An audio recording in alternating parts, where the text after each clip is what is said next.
నమస్తే welcome to morning edition నేను మాధురి ముందుగా బులెటిన్ హెడ్లైన్స్ చూద్దాం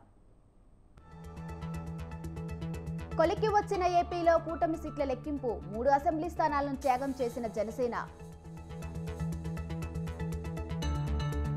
నేడు తెలంగాణ కేబినెట్ సమావేశం పలు కీలక నిర్ణయాలకు ఆమోదం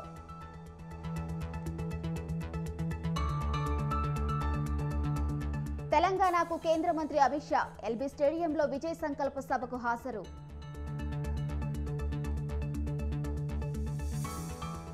నేడు విజయవాడలో సీఎం జగన్ పర్యటన పలు అభివృద్ధి పనులకు శంకుస్థాపన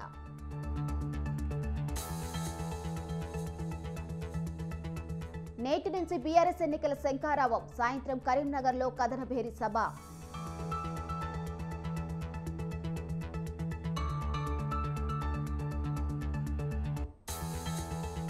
సికింద్రాబాద్ విశాఖ మధ్య రెండో వందే భారత్ రైలు వర్చువల్గా ప్రారంభించనున్న మోదీ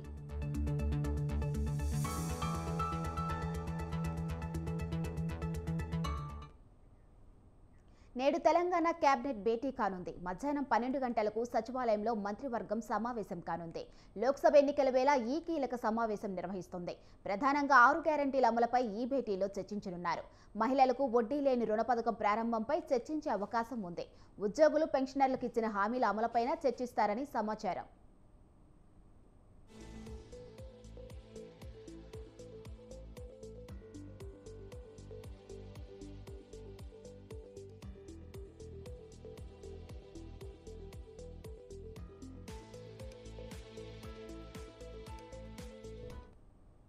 నేడు తెలంగాణ కేబినెట్ భేటీ కానుంది మధ్యాహ్నం 12 గంటలకు సచివాలయంలో మంత్రివర్గం సమావేశం కానుంది లోక్సభ ఎన్నికల వేళ ఈ కీలక సమావేశం నిర్వహిస్తుంది ప్రధానంగా 6 గ్యారంటీల అమలుపై ఈ భేటీలో చర్చించనున్నారు మహిళలకు వడ్డీ లేని రుణ పథకం ప్రారంభంపై చర్చించే అవకాశం ఉంది ఉద్యోగులు పెన్షనర్లకు ఇచ్చిన హామీల అమలుపైన చర్చించారని సమాచారం ఇక ఇదే అంశంపై మరింత సమాచారం మా ప్రతినిధి వేణు ఫోన్లో అందిస్తారు చెప్పండి వేణు తెలంగాణ కేబినెట్ సమావేశం ఈ రోజు మధ్యాహ్నం 12 గంటలకు సచివాలయంలో ముఖ్యమంత్రి రేవంత్ రెడ్డి అధ్యక్షతన జరగనుంది ముఖ్యంగా త్వరలోనే లోక్సభ ఎన్నికల షెడ్యూల్ రానుంది అయితే షెడ్యూల్ కి ముందుగానే తెలంగాణ కేబినెట్ భేటీ కావడం తీవ్ర చర్చనీయాంశమైంది ముఖ్యంగా ఎన్నికల తాయిదాల కోసం ఈ కేబినెట్ మీటింగ్ అనే చర్చ కూడా జరుగుతున్నటువంటి పరిస్థితి ఉంది ఈ రోజు మధ్యాహ్నం 12 గంటలకు సచివాలయంలో జరిగేటువంటి సమావేశంలో ఏ నిర్ణయాలు తీసుకోబోతున్నారు అనేది ఇప్పుడు ఆసక్తికరంగా మారింది ముఖ్యంగా ఏదైతే ఎన్నికల ముందు నిర్వహించడం అయితే ఎన్నికల్లో ఇటు ప్రభావితం చేసేలా కూడా పలు కీలక నిర్ణయాలు కేబినెట్ లో తీసుకుంటారనే చర్చ కూడా జరుగుతుంది ఇప్పటి వరకు ప్రధానంగా కేబినెట్ సంబంధించి చూసుకుంటే 100 రోజుల్లోపు 6 గ్యారంటీలు అమలు చేస్తామని ఎన్నికల హామీ ఇచ్చింది కాంగ్రెస్ పార్టీ ఇక ఈ నెల 17కు ప్రభుత్వం ఏర్పడి 100 రోజులు అవుతుంది అయితే కాంగ్రెస్ ఇచ్చిన హామీల్లో ఇప్పటికే 4 గ్యారంటీలు అమలు చేస్తుండగా మరో కీలక హామీ అమలుకు కేబినెట్ ఆమోదం తెలిపే అవకాశం ఉంది ముఖ్యంగా మహిళలకు సంబంధించి 2500 ఆర్థిక సహాయం హామీని కేబినెట్ ముందుకు తెస్తారని సమాచారం ఈ పథకం వల్ల మహిళలు పై ఖచ్చితంగా ప్రభావం చూపుతుందనేది కాంగ్రెస్ నేతలు అంచనా వేస్తున్నారు ఇక దీంతో పాటు తెల్ల రేషన్ కార్డుల దరఖాస్తులను పరిశీలించేందుకు కూడా కేబినెట్ ఆమోదం తెలపనున్నట్లు సమాచారం ఇక మరోవైపు గవర్నర్ కోట ఎమ్మెల్సీ అభ్యర్థులను పునఃపరిశీలించాలని హైకోర్టు సూచించిన నేపథ్యంలో మరోసారి కేబినెట్ లో కోదండరాం అమీర్ అలీ ఖాన్ పేర్లకు ఆమోదం తెలిపి గవర్నర్స్ కు సిఫారసు చేయనున్నారు ఇక మహిళా సంఘాలకు వడ్డీ లేని రుణాలను కేబినెట్ ఆమోదం తెలుపనుంది ఇక వీటితో పాటు ఇక ఉద్యోగ సంఘాలకు సంబంధించినటువంటి సమస్యలు అలాగే వివిధ శాఖల్లో 1100 మంది రిటైర్డ్ అయి ఇప్పటికీ కూడా ఉద్యోగాల్లో కొనసాగిస్తున్నటువంటి పరిస్థితి ఉంది వీటిపై కూడా మంత్రివర్గంలో చర్చించే అవకాశం ఉంటుంది ఇక ఎన్నికలు సమీపిస్తున్న నేపథ్యంలో ఇటు ఉద్యోగులను ఆకట్టుకునేలా ఉద్యోగుల డిఏతో పాటు ఇతర అంశాలపై కూడా మంత్రివర్గంలో చర్చించి నిర్ణయం తీసుకునే అవకాశం ఉంది ఇక ఒకవైపు ఉద్యోగుల సమస్యలు అలాగే కొత్త నోటిఫికేషన్లు కూడా కేబినెట్ ఆమోద ముద్ర వేయనుంది మొత్తంగా ఈ రోజు మధ్యాహ్నం 12 గంటలకు కేబినెట్ సమావేశం సచివాలయంలో జరగనుంది రైట్ థ్యాంక్ యూ వేణు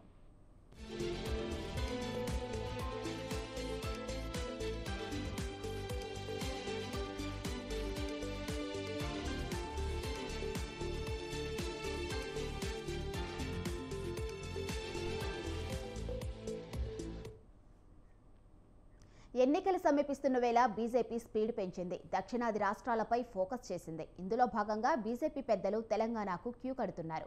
ఇవాళ రాష్ట్రానికి కేంద్ర హోంమంత్రి అమిత్ షా రానున్నారు. పౌరసత్వ సవరణ చట్టం నోటిఫై అయ్యాక మొదటిసారి తెలంగాణకు వస్తున్నారు. పార్టీ ముఖ్య నేతలతో ఆయన సమావేశం కానున్నారు.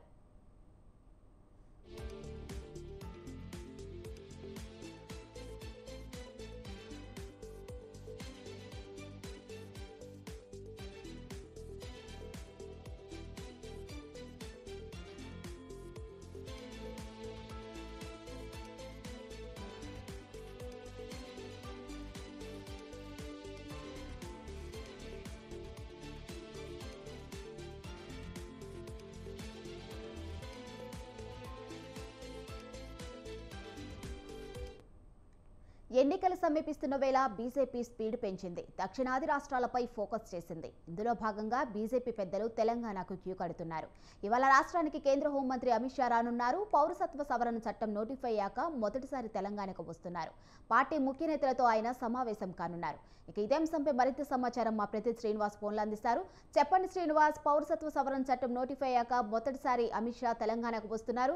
అలాగే పార్టీ ముఖ్య నేతలతో కూడా సమావేశం కానున్నారు. దీనిపై పూర్తి అప్డేట్స్ ఏంటి, అసలు షెడ్యూల్ ఏంటి వాళ్ళ తెలంగాణలో?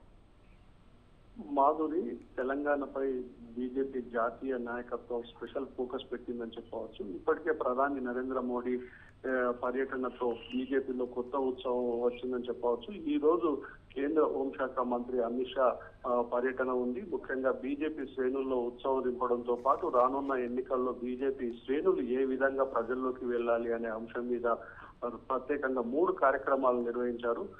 ఉదయం అంటే దాదాపు 12-20 నిమిషాలకు ప్రత్యేక విమానంలో ఢిల్లీ నుంచి బేగంపేట చేరుకుంటున్నారు. బేగంపేట నుంచి నేరుగా హోటల్ కాకతీయకు చేరుకున్న తర్వాత 1:15 నిమిషాల నుండి 2:45 నిమిషాలకు బోయిన్పల్లిలోని ఇంపీరియల్ గార్డెన్ లో జరిగేటువంటి బీజేపీ సోషల్ మీడియా వారియర్స్ తో ప్రత్యేక సమావేశం నిర్వహిస్తారు. ఎన్నికల్లో సోషల్ మీడియా పాత్ర, అదే విధంగా సోషల్ మీడియా వారియర్స్ ఏ విధంగా పనిచేయాలన్నటువంటి విషయంలో ఇక్కడ దాదాపుగా 150 మంది నుంచి దాదాపుగా 1200 మంది వరకు ప్రత్యేకమైనటువంటి శిక్షణ పొందినటువంటి వాళ్ళకి దిశానిర్దేశం అమిత్ షా ఇవ్వనున్నారు. అనంతరం ఎల్బీ స్టేడియంలో జరిగేటువంటి సమావేశంలో ప్రధానంగా ఈ సమావేశం ముఖ్యంగా చెప్పుకోవచ్చు. దాదాపుగా రాష్ట్ర స్థాయిలో ఉన్నటువంటి బూత్ కమిటీ అధ్యక్షులు 32,000 మంది, అదే విధంగా మండల, జిల్లా, రాష్ట్ర స్థాయి నేతలందరూ పాల్గొనే ఈ సమావేశంలో దాదాపుగా 1.5 గంటల సేపు అక్కడే ఎల్బీ స్టేడియంలో జరిగేటువంటి సమావేశంలో పాల్గొంటారు.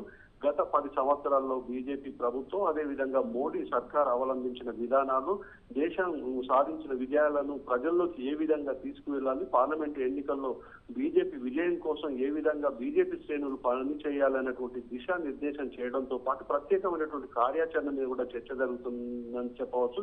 బూత్ స్థాయి నేతలు, ముఖ్యంగా బూత్ స్థాయి కన్వీనర్లు, అధ్యక్షులు గ్రామం నుండి మొదలు పెడితే నగరంలో ఇటు డివిజన్ స్థాయిలో ఓటింగ్ శాతాన్ని పెంచడంతో పాటు ఆ ఓటింగ్ శాతాన్ని బీజేపీ వైపు ఏ విధంగా తీసుకువెళ్లాలనేటువంటి విషయం మీద బూత్ స్థాయి 32,000 మంది కన్వీనర్లతో ప్రత్యేకంగా అమిత్ షా ప్రత్యేకంగా వాళ్ళతో మాట్లాడే అవకాశం కూడా ఉందని చెప్పవచ్చు.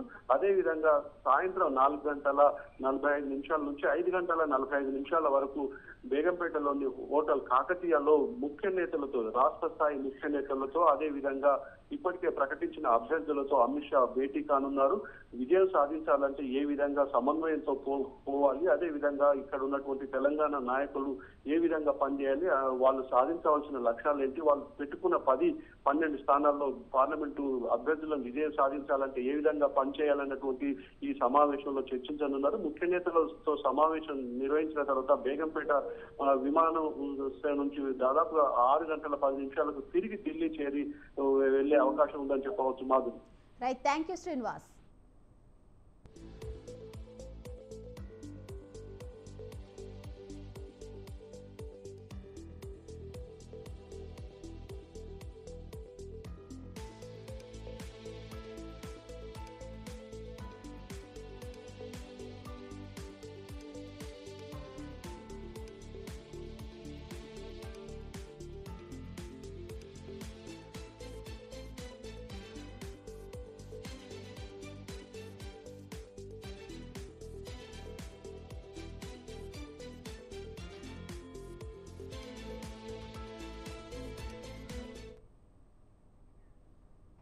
టీడీపీ జనసేన బీజేపీ మధ్య పొత్తు లెక్క తేలింది. సీట్ల సర్దుబాటు కొలికి వచ్చింది.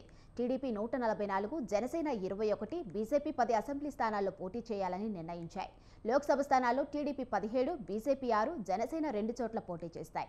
ఉండవల్లిలోని టీడీపీ అధినేత చంద్రబాబు నివాసంలో 8 గంటలకు పైగా 3 పార్టీల అగ్రనేతల మధ్య సుదీర్ఘంగా జరిగిన చర్చల్లో ఏ పార్టీ ఎన్ని స్థానాల్లో ఏ సీట్లలో పోటీ చేయాలనే అంశంపై తుది నిర్ణయానికి వచ్చారు.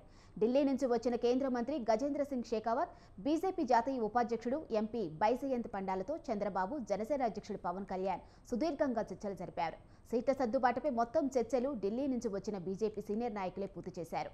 వారి దగ్గరున్న సమాచారంతో మిత్రపక్ష నేతలతో చర్చించి ఖరారు చేశారు. ఇక ఇదే అంశంపై మరింత సమాచారం మా ప్రతినిధి సంతోష్ ఫోన్లో అందిస్తారు. చెప్పండి సంతోష్, టీడీపీ, బీజేపీ, జనసేన పొత్తుల సీట్ల సర్దుబాటుపై పూర్తి అప్డేట్స్ ఏంటి?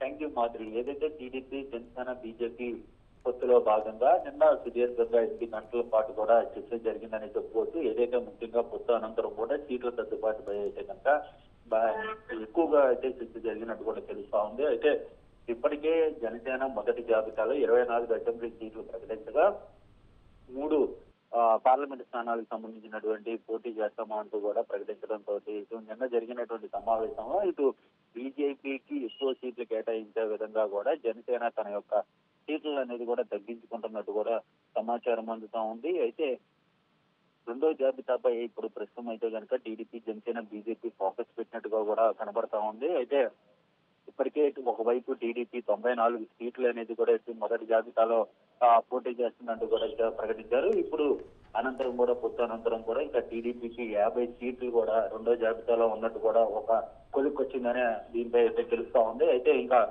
సీట్ల ప్రకటన అనేది కూడా ఏదో రేపో అన్నట్టు కూడా కొంత సమాచారం అందుతా ఉంది. ఏదేమైనప్పటికీ మరోసారి అయితే కనుక ఈ యొక్క అంశంపై అయితే భేటీ అయ్యే అవకాశాలు కూడా కనబడతా ఉన్నాయి. ఎందుకంటే ఇప్పటికీ జనసేన 21 సీట్లు అసెంబ్లీ స్థానాలు అనేది కూడా పోటీ చేస్తుంది. బీజేపీ 10 స్థానాలు కూడా అసెంబ్లీ స్థానాలు పోటీ చేస్తున్నట్టు కూడా కొంత సమాచారం అందుతా ఉంది. ఇక పార్లమెంటు విషయానికి వస్తే కనుక 8 పార్లమెంటు స్థానాలపై 8 పార్లమెంటు స్థానాల వరకు కూడా బీజేపీ పోటీ చేసే అవకాశాలు కూడా కనబడతా ఉంది. ఇక జనసేన మాత్రం 2 పార్లమెంటు స్థానాలకి కూడా పరిమితం అవుతున్నట్టు కూడా తెలుస్తుంది. ఏదేమైనప్పటికీ నిన్న జరిగినటువంటి చర్చ అనేది కూడా ఒక రకంగా కూడా పొత్తుల అంశంపై కావచ్చు, సీట్ల సర్దుబాటు వ్యవహారం కావచ్చు, అదేవిధంగా ప్రధానమంత్రి నరేంద్ర మోదీ సైతం కూడా ఇక్కడ గుంటూరు జిల్లాలో జరగబోయేటువంటి భారీ బహిరంగ సభకు హాజరవుతారన్న నేపథ్యంలో వాటి యొక్క ఏర్పాట్లు కావచ్చు, వీటన్నిటిపై కూడా సుదీర్ఘంగా చర్చ జరిగిందని చెప్పుకోవచ్చు Madhuri. Right, thank you Santosh.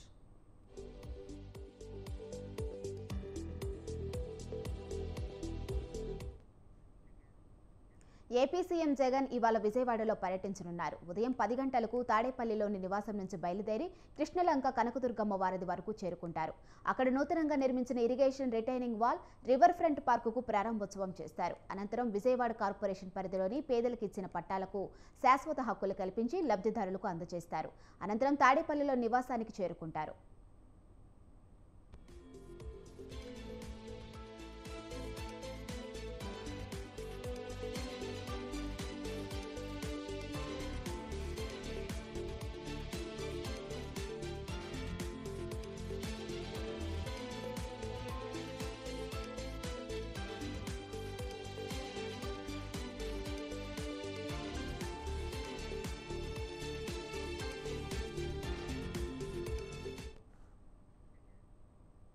Parliament ఎన్నికల శంఖాన్ని పూరించనున్నారు గులాబీ బాస్. కరీంనగర్ కథనబేరి సభతో ఎన్నికల ప్రచారాన్ని ప్రారంభించనున్నారు బీఆర్ఎస్ అధ్యక్షుడు కేసీఆర్.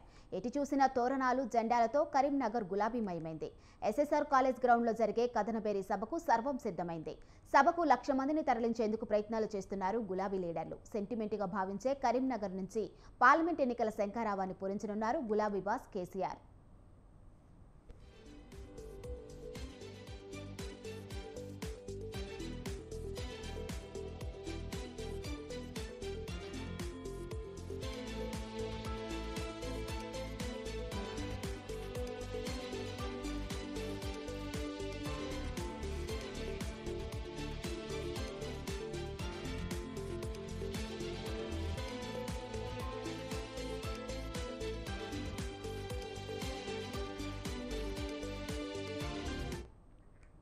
పార్లమెంట్ ఎన్నికల శంఖాన్ని పూరించనున్నారు గులాబీ బాస్. కరీంనగర్ కథనపేరి సభతో ఎన్నికల ప్రచారాన్ని ప్రారంభించనున్నారు బీఆర్ఎస్ అధ్యక్షుడు కేసీఆర్. ఎటు చూసిన తోరణాలు జెండాలతో కరీంనగర్ గులాబీమయమైంది. ఎస్ఎస్ఆర్ కాలేజ్ గ్రౌండ్లో జరిగే కథనపేరి సభకు సర్వం సిద్ధమైంది. సభకు 1,00,000 మందిని తరలించేందుకు ప్రయత్నాలు చేస్తున్నారు గులాబీ లీడర్లు. సెంటిమెంట్గా భావించే కరీంనగర్ నుంచి పార్లమెంట్ ఎన్నికల శంఖారావాన్ని పూరించనున్నారు గులాబీ బాస్ కేసీఆర్.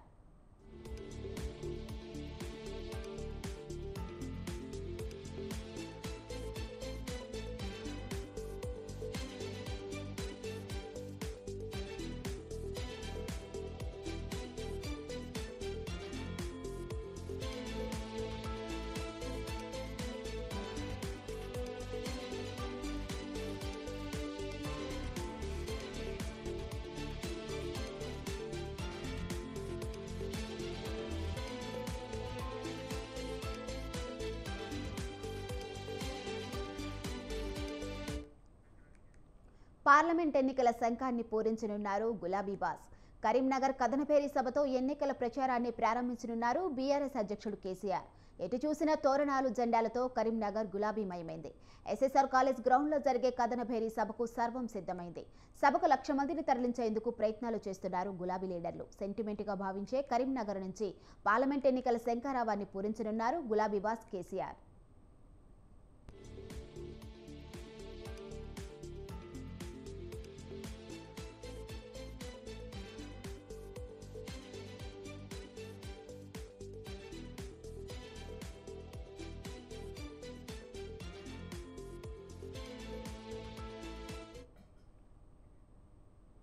ఘోరవోటమికి వైసీపీ సిద్ధంగా ఉందని టీడీపీ మాజీ ఎమ్మెల్యే బోండా ఉమామహేశ్వరరావు అన్నారు. వైసీపీ ఇల్లు కట్టకుండా కట్టినట్లు తప్పుడు లెక్కలు చూపిస్తూ తమకు ఒక రిజిస్ట్రేషన్ పేపర్ను ఇచ్చి మోసం చేస్తున్నాడని ప్రజలు ఆగ్రహంతో ఉన్నారన్నారు.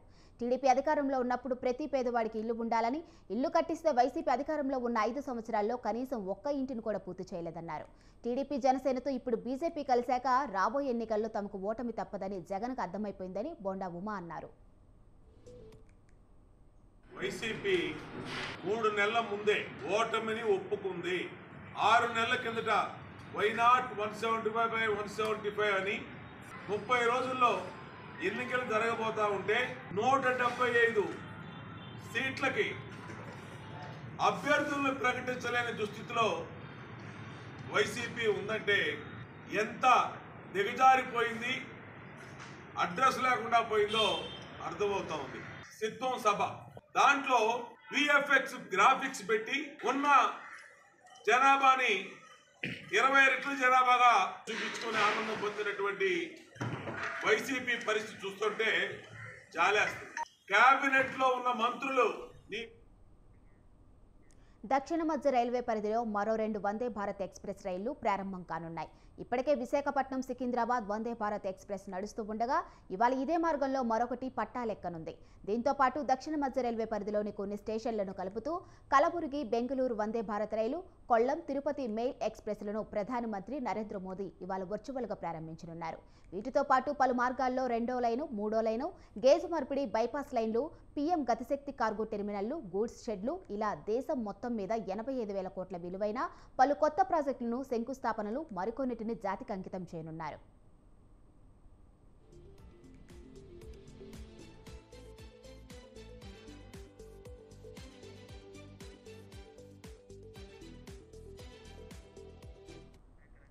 దక్షిణ మధ్య రైల్వే పరిధిలో 9 పీఎం గతిశక్తి కార్గో టెర్మినల్లు, 11 గూడ్స్ షెడ్లు, 2 జన ఔషధి కేంద్రాలు, 3 రైల్వే కోచ్ రెస్టారెంట్లను ప్రధాని జాతికి అంకితం చేయనున్నారు. 14 మార్గాల్లో రైల్వే లైన్ల విస్తరణ పనులకు శ్రీకారం చుట్టనున్నారు. 1 స్టేషన్ 1 ప్రోడక్ట్ కింద దక్షిణ మధ్య రైల్వే పరిధిలోని స్టేషన్లలో చేతి వృత్తుల ఉత్పత్తుల విక్రయ కేంద్రాలు 193 ప్రారంభం కానున్నాయి.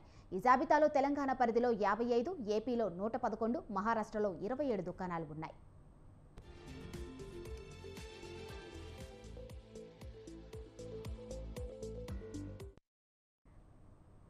హైదరాబాద్ ఆర్టీసీ బస్సులో ప్రయాణించే వారికి ప్రభుత్వం గుడ్ న్యూస్ చెప్పింది. తెలంగాణలో మొదటిసారి ఎలక్ట్రిక్ మెట్రో ఎక్స్ప్రెస్ బస్సులను అందుబాటులోకి తీసుకువచ్చింది.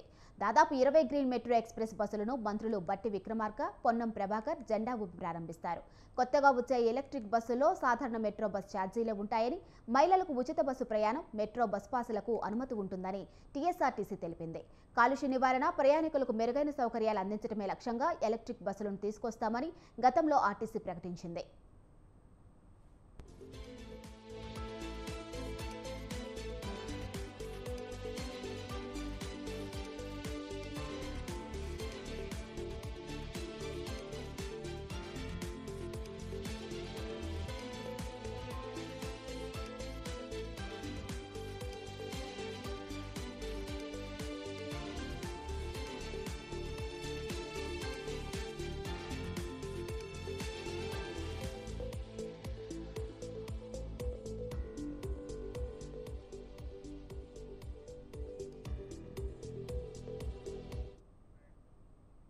ఇవి మార్నింగ్ ఎడిషన్ అప్డేట్స్. చూస్తూనే ఉండండి స్వతంత్ర.